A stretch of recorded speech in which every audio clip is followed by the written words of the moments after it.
নমস্কাৰ। বহুদিনৰ মূৰত আকৌ এটা কাহিনী লৈ আপোনালোকৰ মাজলৈ আহিলোঁ। কাহিনীৰ শিৰোনাম এটা অচিনাকি নম্বৰ আৰু এমুঠি মৰহা সপোন। খিৰিকীৰ সিপাৰে এজাক ধাৰাসাৰ বৰষুণ। টেবুলত পৰি থকা ফোনটোৰ স্ক্ৰীণখন জ্বলি উঠিলেই বুকুখন এতিয়াও কঁপি উঠে। জানোচা তাই কিবা এটা বাৰ্তা আহিছে, কিন্তু নহয়, সেইটো কোনোবা কোম্পানীৰ জাননীহে আছিল।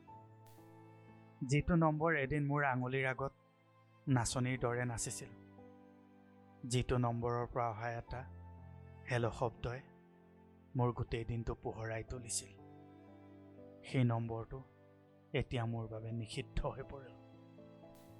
মই শুনিছোঁ তাই হেনো এতিয়া বহু সুখী। কাৰোবাৰ শক্তিশালী হাতৰ মুঠিত নিজৰ কোমল হাতখন সঁপি দি তাই এতিয়া এখন নতুন পৃথিৱী সাজিছে। তাইৰ হাঁহিবোৰত এতিয়া মোৰ কোনো স্মৃতিৰ চেকা নাই, কিন্তু মই আজিও সেই পুৰণি স্মৃতিৰ চহৰখনতে এজন নিসংগ পথিক হৈ আছোঁ। মোৰ অস্তিত্বত তাই এতিয়াও আছে, মোৰ প্ৰতিটো উশাহত আছে, মোৰ প্ৰতিটো মৌনতাত আছে। তাইৰ পৃথিৱীত মোৰ নামটো এতিয়া তাইৰ বাবে যে এটা বিৰক্তিকৰ অস্তিত্ব। আমাৰ ইতিহাসত আমি যিখন বিশ্বাসৰ দলং একেলগে সাজিছিলোঁ, সেইখন এতিয়া তাই নিজ হাতে ভাঙি একোটা টুকুৰা কৰি ক'ৰবাত পেলাই দিছে। তাইক ফোন কৰিবলৈ এতিয়া মোৰ সাহস নহয়, কাৰণ মই জানো সিপাৰৰ পৰা ভাহি অহা সেই যান্ত্ৰিকতাৰ শব্দবোৰে মোক পুনৰবাৰ হত্যা কৰিব। যিজনী ছোৱালীৰ সামান্য অভিমান ভাঙিবৰ বাবে মই গোটেই নিশা উজাগৰে পাৰ কৰিছিলোঁ, সেইজনী ছোৱালী আজি মোৰ অস্তিত্বকে চিনি পাবলৈ অস্বীকাৰ কৰে।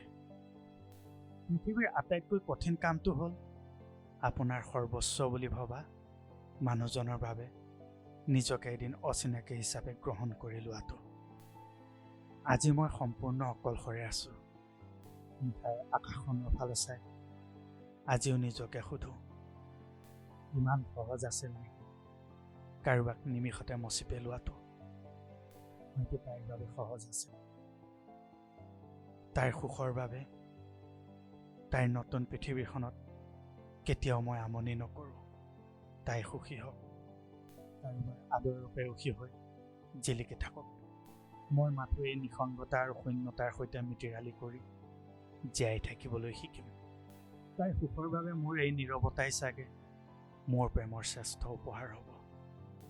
এটা কথা কি জানে, যিজন মানুহে আপোনাৰ চকুলোৰ মূল্য বুজি নাপালে, তেওঁৰ বাবে আপোনাৰ জীৱনটোক কেতিয়াও স্তব্ধ কৰি নাৰাখিব। আজি এই নিসংগতাই আপোনাৰ ভিতৰৰ পৰা ইমান শক্তিশালী কৰি তুলিব যেন আপুনি নিজেই নিজৰ বাবে পৰ্যাপ্ত হৈ পৰিব। বন্ধুসকল, যদি কাহিনীটো শুনি ভাল পালে তেনেহ'লে লাইক, কমেণ্ট আৰু শ্বেয়াৰ কৰিব।